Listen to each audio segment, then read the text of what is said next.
Some viewers may find this disturbing. Viewer discretion is advised.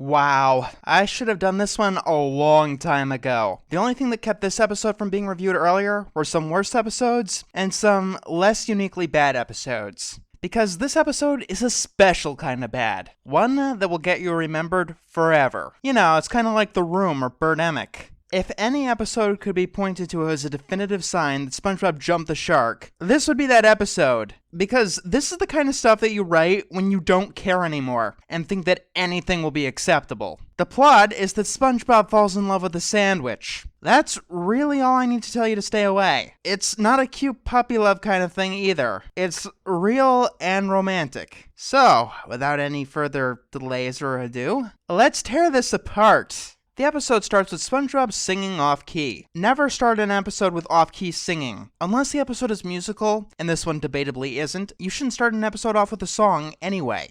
Someday I'm gonna make you my sweetest, not overtly, but surreptitiously. You can't exactly do something stealthily if your job is to do that thing. What baffles me here is that they clearly know what that word means, and are almost intentionally misusing it. Also, SpongeBob can tell the sex of each Krabby Patty. I don't want to know how that works. In all my years of fry cookery, I have never seen such a lovely group of patties. Oh good, you finally passed Jim. About a dozen episodes after his first appearance, SpongeBob essentially has a love-at-first-sight meeting with one of them, who he dubs Patty. And because he doesn't want the sandwich to get eaten, he hides it behind his back. Actually, the problem here is that SpongeBob doesn't seem to feel enough for the patty. He's afraid that the patty is going to get eaten, but the patty wasn't personified enough to translate that emotion to the audience. What we see is a typical sandwich about to get eaten, and SpongeBob acting like an idiot and going completely against his job, which is pretty much his purpose in life at this point. Giving more identity to the object is typically how these stories usually go, but here it's completely out of left field that SpongeBob cares about a patty enough to not have it eaten, and that's an accomplishment in bad writing. Squidward suggests that SpongeBob take the Krabby Patty on a date, and so he does. Also, a random joke about a grilled shoe that doesn't make any sense. SpongeBob is clearly wearing both of his shoes, he wasn't in any particular rush, he hadn't forgotten the pickles recently, and the shoe was fried, not grilled. Oh, Patty, when we're together, I feel like we're in our own little world.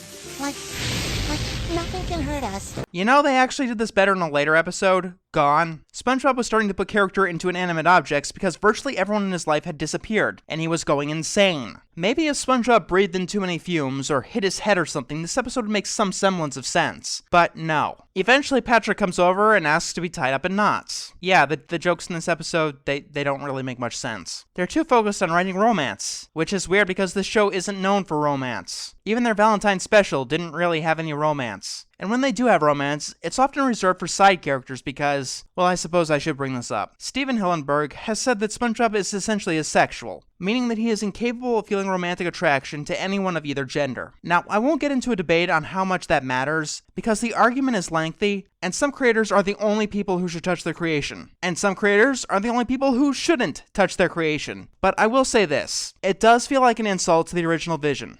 Romance is extremely hard to write well beyond the superficial stuff, which is why I tend to hate most romance stories. And when you do a strange romance like this, you need to be a goddamn expert to make it not seem like you're trying to release your own fetishes. Yeah, the only episode that feels more like a fetish story than this is probably Squid Baby. The only way that I think this story could ever work is if it was clear that SpongeBob thought that the Krabby Patty was completely sentient. Like, SpongeBob slowly began to think that it was alive or something. This is one of the few episodes where Plankton should have been in that he wasn't. Either way, it's not much of an excuse for SpongeBob to be a total dick to his friends. Bringing the previous point back, we've never seen SpongeBob remotely have any romantic interest that wasn't a stupid joke to be creepy, so his behavior just seems completely out of character on every level. Especially because he's the person who should most of all know the purpose of a Krabby Patty. I've been replaced by a sandwich! Good.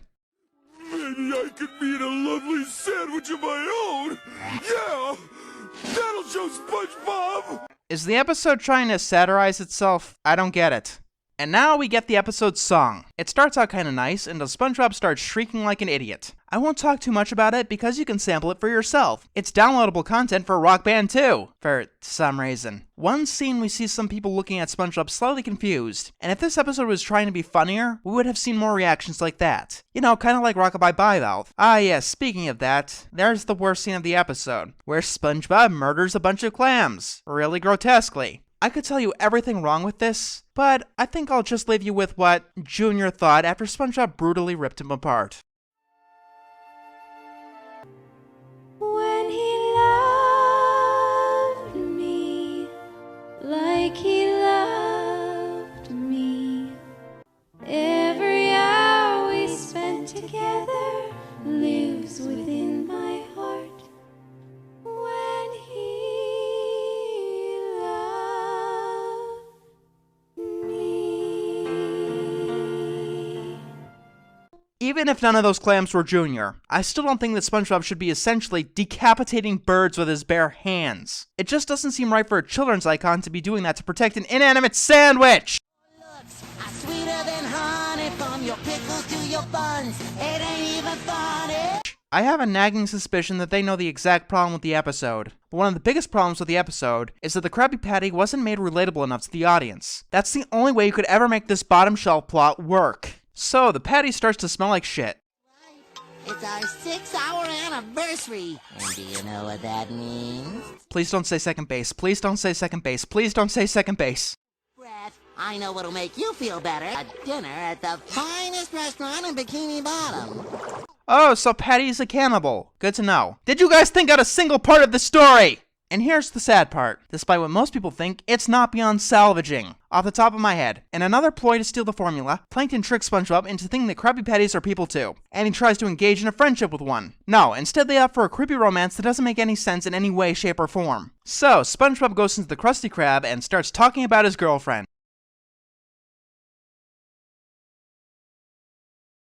You know, this scene would probably be funny if the writers remembered that Squidward knew who SpongeBob's girlfriend actually was. We might have gotten some witty dialogue going on. Once again, SpongeBob is taking a Krabby Patty to a place where they eat Krabby Patties. Tell me again, when did he forget the Patty was a Krabby Patty? Is that a scene on an extended DVD somewhere? If he did, this episode would make sense. But there is no reason for SpongeBob to think that this particular Krabby Patty was anything special. He made it well. Yeah, he makes them all well. That's kind of his shtick. For some reason, Mr. Krabs humors SpongeBob. Anything for money, I guess. And Squidward shows us the Nasty Patty. Remember from the episode Nasty Patty, where SpongeBob knew what a fucking Krabby Patty was? To me, she's the most gorgeous creature in the sea. God, and I thought Squidward was pretentious about his art.